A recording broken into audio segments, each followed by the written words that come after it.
I read some research from an Indian economist that has done a lot of math and found out that the washing machine had more profound impact on humankind than the internet. So he's actually done the numbers, and the internet in terms of productivity has not outdone the washing machine.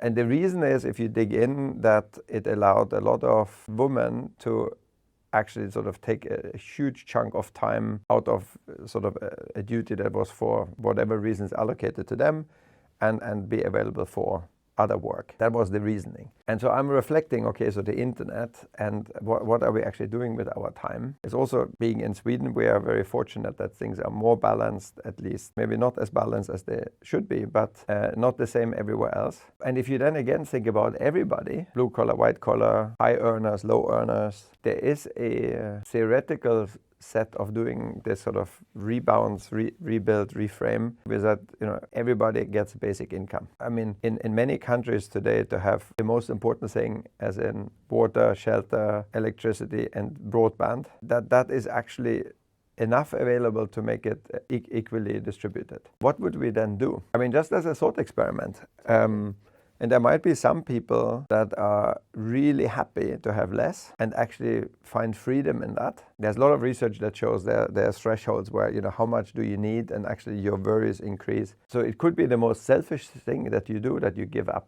wealth. But if you go with that experiment, we would need to let people opt into that. It would need to be sort of the most glorious choice that you make, to be selfish and give up your wealth. We're not close to that in any way now, but I think sometimes it's good to do that thought experiment to help us focus on what matters and what can we do in the realm that we can control, to either contribute, test it, to share it,